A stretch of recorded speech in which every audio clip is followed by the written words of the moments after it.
Assalamualaikum dan salam sejahtera. Kumpulan kami yang terdiri daripada saya, Siti Mariam, Nurul Iman, Nur Izzah Jahiza dan Amna Nabila akan menjelaskan refleksi tentang kajian tata bahasa deskriptif dan preskriptif berdasarkan tajuk yang kami peroleh iaitu adjektif penguat dalam ayat relatif. Data yang kami peroleh ini dirujuk daripada korpus linguistik, Dewan Bahasa dan Pustaka. Jadi, menurut Nik Safiah Karim, tata bahasa deskriptif ni digunakan untuk menganalisis dan menghuraikan bahasa berdasarkan realiti penggunaannya, bukan berdasarkan hukum ataupun peraturan yang ditetapkan secara mutlak.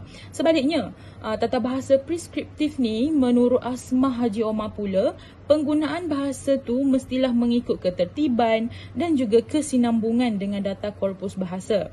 Jadi, kami akan menerangkan refleksi terhadap tugasan yang telah kami buat dalam bentuk video. Kita mulakan dengan persoalan refleksi yang pertama. Baiklah, untuk menjawab persoalan refleksi yang pertama iaitu apakah aplikasi digital yang anda gunakan?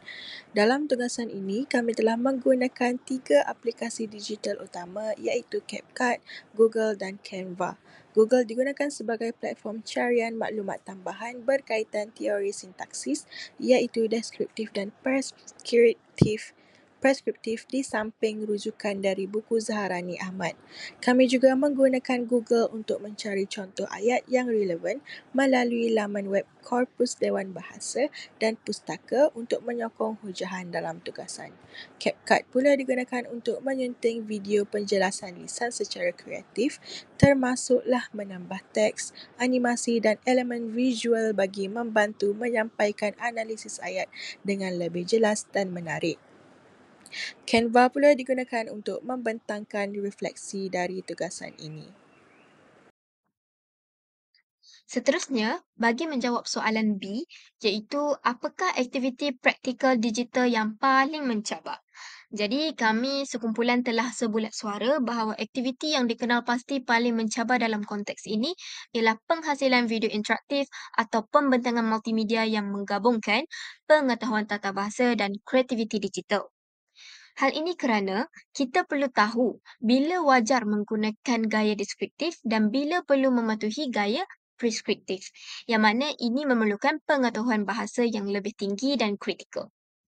Di samping itu, kita bukan sahaja perlu menguasai teori, tetapi juga menyusun struktur ayat dengan betul dalam konteks komunikasi visual di samping mencipta watak dan dialog seperti meniru bahasa lisan, bahasa pasar atau dialek untuk penerangan yang lebih jelas. Jadi, kami sekumpulan juga masih menghadapi cabaran dalam mengaplikasikan kemahiran digital tinggi ini seperti menyunting video, merancang storyboard pembentangan dan menyepadukan elemen visual, teks dan suara secara efektif. Dari sisi pandangan lain yang melibatkan pendengar atau penonton video, tata bahasa mungkin diabaikan kerana perhatian akan diberi lebih kepada aspek teknikal seperti suntingan video, pemilihan muzik latar atau pembentangan dari segi bentuk slide. Walau bagaimanapun, merentasi semua cabaran dalam aktiviti praktikal digital ini, kami sekumpulan bekerjasama mencari jalan penyelesaian seperti melalui perbincangan, perkongsian kemahiran masing-masing bagi menyiapkan tugasan ini. Dalam penghasilan refleksi kami kali ini juga, kami turut memenuhi penyataan soalan bahagian C iaitu bagaimanakah tugasan ini membantu anda untuk memahami struktur sintaksis dengan lebih mendalam. Tugasan ini membantu kami memahami struktur sintaksis dengan lebih mendalam, terutamanya fungsi kata penguat yang menguatkan maksud adjektif dalam ayat relatif. Kami juga dapat mengenal pasti 3 jenis penguat, iaitu penguat hadapan, belakang dan bebas. Yang sebelum ini kami hanya mengetahuinya secara umum tetapi kini dapat menentukan kedudukannya, sama ada mengikuti atau mendahului kata adjektif. Seterusnya, tugasan ini membuatkan kami mengetahui bagaimana frasa adjektif dibentuk dan disusun dalam klausa relatif. Selain itu, kami turut berpeluang untuk mendalami tata bahasa deskriptif menurut Zaharani Ahmad 2003 dengan menganalisis contoh ayat dari data korpus yang menggambarkan bagaimana bahasa digunakan secara semula jadi oleh penutur jati bahasa Melayu tanpa menilai kesalahan struktur ayat tersebut terutama dari segi tata bahasa.